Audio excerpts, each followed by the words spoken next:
1992 সালে একটি তামিল ছবি মুক্তি পেল, নালাইয়া থিরপু। এক 18 বছর বয়সী নায়কের প্রথম ছবি। কিন্তু ছবি মুক্তির পর একটি জনপ্রিয় ম্যাগাজিনে তার ছবি ছেপে লেখা হলো, এই মুখ দেখার জন্য কি মানুষ টিকিট কাটবে? তারা লিখেছিলেন তার চেহারা নাকি নায়ক হওয়ার যোগ্যই নয়। কিন্তু এর ঠিক 34 বছর পর 10ই মে 2026-এ সেই ফ্লপ নায়কই লক্ষ লক্ষ মানুষের মাঝখানে মঞ্চে উঠছেন মুখ্যমন্ত্রী হিসেবে শপথ নিতে।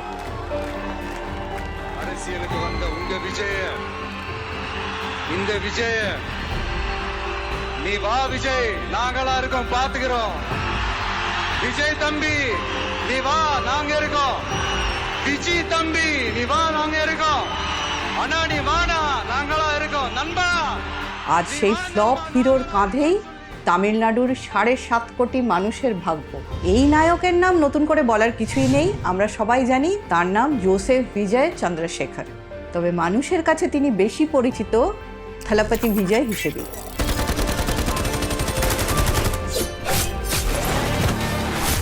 সিনেমা স্ক্রিপ্টকেও হার মানানো বাস্তবের এই গল্পটাই আমরা আজকে জানব। জোসেফ বিজয়ের জন্ম 22 জুন 1974 চেন্নাইতে। বিজয়ের বাবা এস.এ. চন্দ্রশেখর ছিলেন তামিল ছবির একজন পরিচিত পরিচালক, আর মা শোভা চন্দ্রশেখর ছিলেন একজন বিখ্যাত প্লেব্যাক সিঙ্গার। তার শৈশব ছিল আর 10টা বাচ্চার মতোই চঞ্চল আর হাসি খুশি। কিন্তু 1984 সালে তার 3.5 বছরের বোন বিদ্যা লিউকোমিয়ায় মারা যান। বিজয় তার বোনকে অসম্ভব ভালোবাসতেন। পরে তার মা এক সাক্ষাৎকারে বলেছিলেন, বিদ্যার মৃত্যুর আগে বিজয় ছিলেন প্রাণবন্ত, চঞ্চল, হাসি খুশি। কিন্তু সেই ঘটনার পরে তিনি একেবারে চুপচাপ হয়ে যান, নিজের ভেতরেই গুটিয়ে থাকতে শুরু করেন। এই 1984 সালেই মাত্র 10 বছর বয়সে তিনি প্রথম ক্যামেরার সামনে দাঁড়ান একজন শিশু শিল্পী হিসেবে। ছবির পরিচালক তার বাবাই। পরে তিনি লোয়ালা কলেজে ভর্তি হন ভিজুয়াল কমিউনিকেশন নিয়ে পড়াশুনো করতে। কিন্তু অভিনেতা হওয়ার লক্ষ্যে তিনি মাঝপথেই পড়াশুনো ছেড়ে দেন। এরপর 1992 সালে মাত্র 18 বছর বয়সে মুক্তি পেল তার প্রথম ছবি নালাইয়া থিরপু। নায়ক হিসেবে তার অভিষেক, কিন্তু বক্স অফিসে ভয়ানকভাবে ব্যর্থ হলো সেই ছবিটি। সমালোচকেরা একটুও ছাড় দিলেন না। এরপর আরও কয়েকটা ছবি, পরপর ব্যর্থতা। মানুষ তাকে ফ্লপ হিরো বলে ডাকতে শুরু করে। কিন্তু বিজয় হার মানেননি। তিনি মার্শাল আর্ট শিখলেন, নাচে ঘন্টার পর ঘন্টা পরিশ্রম করলেন এবং নিজের লুকস বদলে ফেললেন। অভিনয়ের প্রতিটি খুঁটিনাটি নিয়েও তিনি কাজ করতে লাগলেন। অবশেষে 1996 সালে মুক্তি পেল পুভে উনাকাগা, এবং দর্শকরা প্রথমবার বুঝলেন এই ছেলে শুধুমাত্র একজন পরিচালকের ছেলে নয়, তার নিজেরও প্রতিভা আছে। সেদিন মানুষ শুধু তার অভিনয়কে ভালোবাসেনি, তাকে বিশ্বাস করতেও শুরু করেছিল, যেটা রাজনীতিতে সবচেয়ে গুরুত্বপূর্ণ বিষয়। পরবর্তী 30 বছরে সেই বিশ্বাসী তামিলনাড়ুর রাজনীতির ইতিহাস বদলে দিল।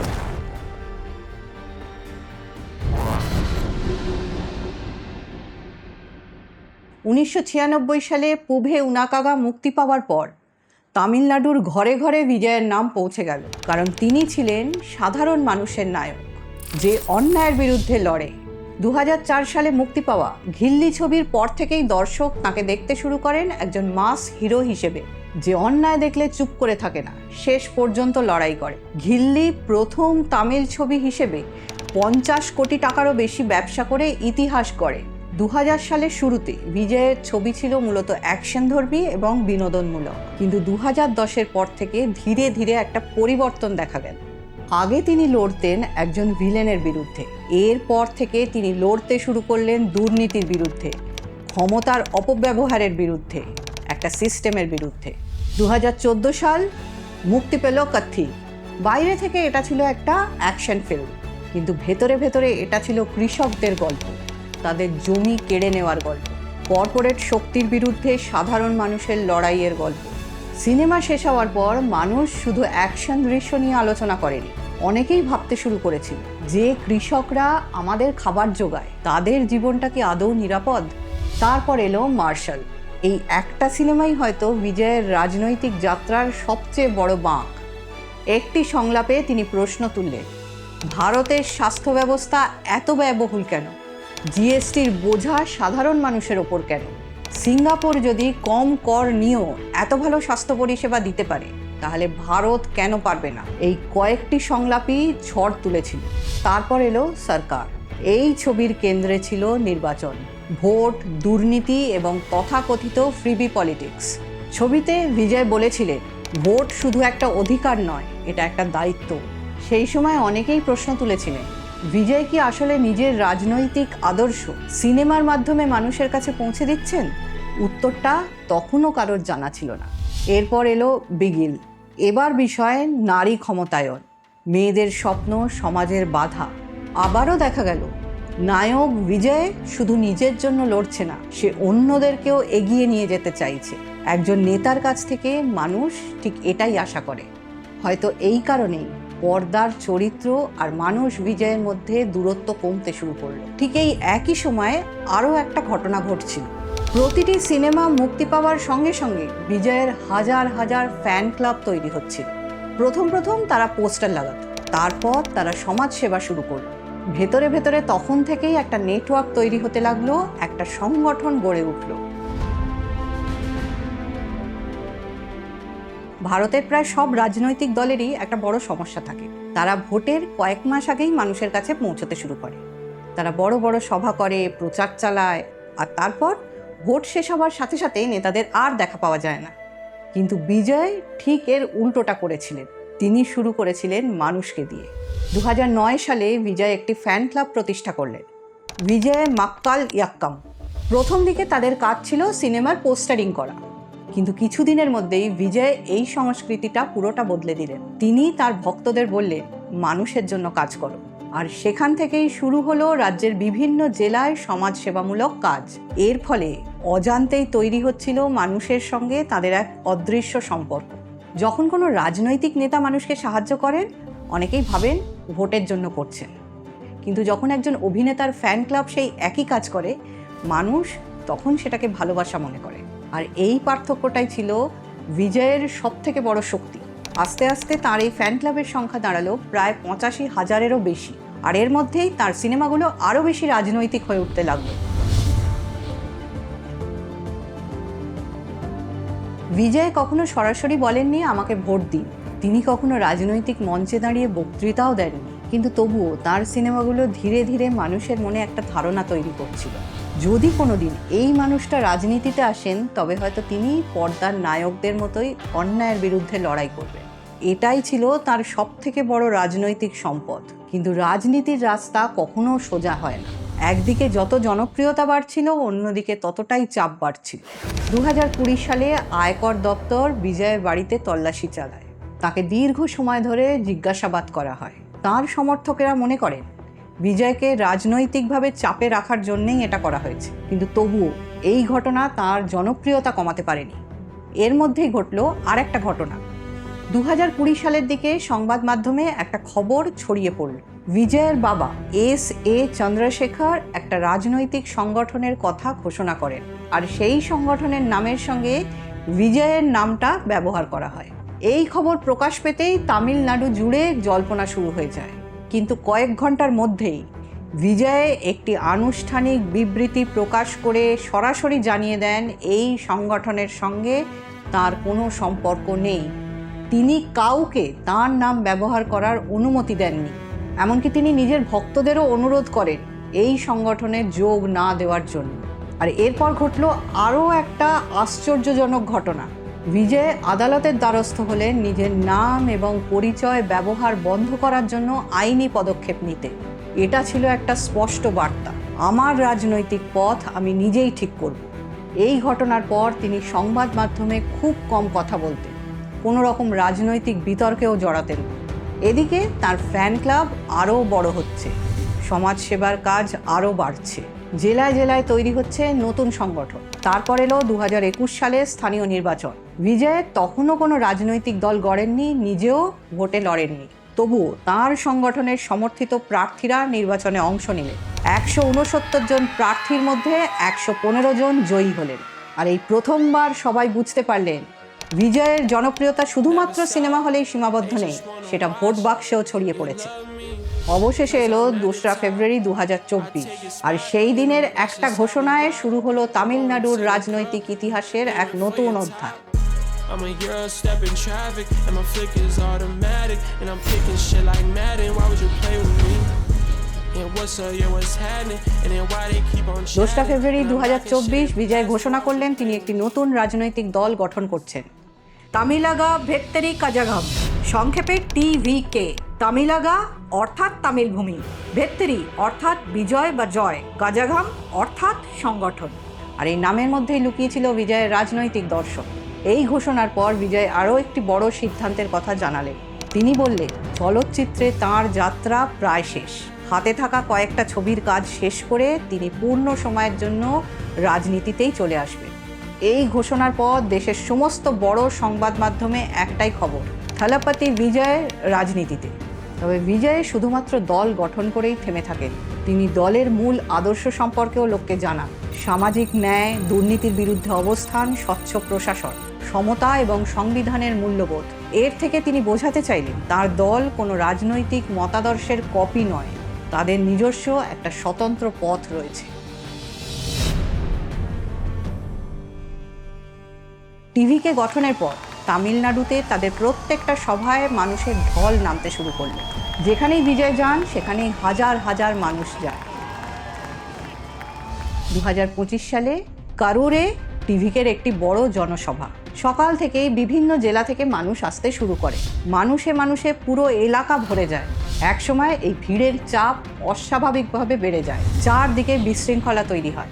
আর সেই দিন সেই ভিড়ের মাঝে পদপৃষ্ঠ হয়ে কয়েকটা নিরীহ প্রাণ শেষ হয়ে যায়, অনেকজন আহত হন। আর এই ঘটনার খবর ছড়িয়ে পড়তেই তামিলনাড়ু জুড়ে শুরু হয় তীব্র প্রতিক্রিয়া। প্রশ্ন উঠল, এই বিশাল জনসভার জন্য পর্যাপ্ত নিরাপত্তা ব্যবস্থা ছিল কি? ভিড় নিয়ন্ত্রণের পরিকল্পনা কি ছিল? আর বিজয়ের জন্য এটাই ছিল সবচেয়ে কঠিন মুহূর্তগুলোর একটা। এই ঘটনার পরে বিজয় শোক প্রকাশ করেন, নিহতদের পরিবারের প্রতি সমবেদনা জানান, আহতদের দ্রুত চিকিৎসা করার আহ্বান জানান। পুলিশ তদন্ত শুরু করে, ঘটনার বিভিন্ন দিক খতিয়ে দেখা হয়। আর এই প্রথমবার বিজয়কে মুখোমুখি হতে হয় কঠিন প্রশ্নের। কারুরের এই ঘটনার পর TVKর ওপর চাপ বাড়ছিল, কিন্তু আশ্চর্যের বিষয় TVKর সভায় মানুষের ভিড় কিন্তু কমেনি। 2026 সালের 23শে এপ্রিল তামিলনাড়ুর নির্বাচনে ভোট পড়ল 85.1%, তামিলনাড়ুর ইতিহাসে সর্বোচ্চ। 4 মে ফলাফল ঘোষণার পরে দেখা গেল 66 বছরের DMK এবং ADMKর আধিপত্যকে ভেঙে দিয়ে বিজয়ের দল 108টা আসনে জয়লাভ করল। এমনকি দাপুটে মুখ্যমন্ত্রী MK স্টালিন তার নিজের শক্ত ঘাঁটি কোলাথুর থেকে হেরে যান। বিজয় বুঝতে পেরেছিলেন তরুণ ভোটাররা পরিবর্তন চায়, আর তিনি সেই পরিবর্তনের একটা ব্র্যান্ড হয়ে ওঠেন। কিন্তু এখানে একটা তথ্য আছে, সরকার গঠন করার জন্য দরকার ছিল 118টা আসন, অর্থাৎ একক সংখ্যাগরিষ্ঠতার থেকে বিজয়ের দল ঠিক 10টা আসন দূরে ছিল। মুখ্যমন্ত্রী বিজয় লড়েছিলেন 2টি আসন থেকে, পেরাম্বুর এবং তিরুচিরাপল্লী ইস্ট, দুটোতেই তিনি জয়লাভ করেন। বিজয়ের সরকার গঠনের জন্য ছোট দলগুলোর সমর্থন দরকার হয়। IUML, কংগ্রেস, VCKর মতো ছোট শরিকদের সমর্থন নিয়ে তৈরি হয় একটা কোয়ালিশন গভর্নমেন্ট। থালাপতি বিজয় তামিলনাড়ুর মুখ্যমন্ত্রী হওয়ার পর কেটে গেছে প্রায় 3 মাস, আর একজন নন পলিটিশিয়ান হয়েও এই 3 মাসে বিজয় বদলে ফেলেছেন অনেক কিছু। প্রথম পদক্ষেপ হিসেবে মহিলাদের নিরাপত্তার জন্য একটি স্পেশাল টাস্ক ফোর্স গঠন করা হয়েছে। দ্বিতীয় পদক্ষেপ হিসেবে তামিলনাড়ুর প্রত্যেকটি পরিবারকে 200 ইউনিট ফ্রি বিদ্যুৎ দেওয়ার কথা বলা হয়েছে। তৃতীয় পদক্ষেপ হিসেবে তিনি গোটা রাজ্য থেকে নিজের দলের সমস্ত পোস্টার সরিয়ে ফেলার নির্দেশ দিয়েছেন। ভারতের যে কোনো রাজ্যে যেখানে একটা ছোটোখাটো অনুষ্ঠানেও পুরো জায়গা পোস্টার দিয়ে মুড়ে ফেলা হয়, সেখানে নির্বাচন শেষ হওয়ার সঙ্গে সঙ্গে রাজ্যকে পোস্টার মুক্ত করে দেওয়া নিঃসন্দেহে একটা বড় ব্যাপার। চতুর্থ পদক্ষেপ, কোনো সরকারি কর্মকর্তা যদি ঘুষ নেন, তাহলে সাধারণ মানুষ যদি তার বিরুদ্ধে অভিযোগ করেন, তাহলে তাকে পুরস্কার দেওয়া হবে। ঘুষের অভিযোগ জানানোর জন্য একটা হেল্পলাইন নাম্বারও চালু করা হয়। পঞ্চম পদক্ষেপ, পক্সো এবং মহিলাদের বিরুদ্ধে গুরুতর অপরাধের ক্ষেত্রে অবিলম্বে FIR দায়ের করতে হবে এবং ফাস্ট ট্র্যাক কোর্টে সেই মামলার দ্রুত বিচার করতে হবে। কারুর স্ট্যাম্পিডে যে সমস্ত মানুষ মারা গিয়েছিলেন তাদের পরিবারের একজন করে সদস্যকে একটা সরকারি চাকরি দেওয়া হয়েছে এবং পরিবার পিছু 10 লক্ষ টাকা সাহায্য করা হয়েছে। আর এর পাশাপাশি শুরু করা হয়েছে অ্যান্টি ড্রাগ ক্যাম্পেইন। মন্দির এবং স্কুল কলেজের আশেপাশে মদের দোকানগুলো বন্ধ করার নির্দেশ দেওয়া হয়েছে। সমস্ত সরকারি বাসকে ধীরে ধীরে এসি বাসে পরিবর্তন করার নির্দেশ দেওয়া হয়েছে।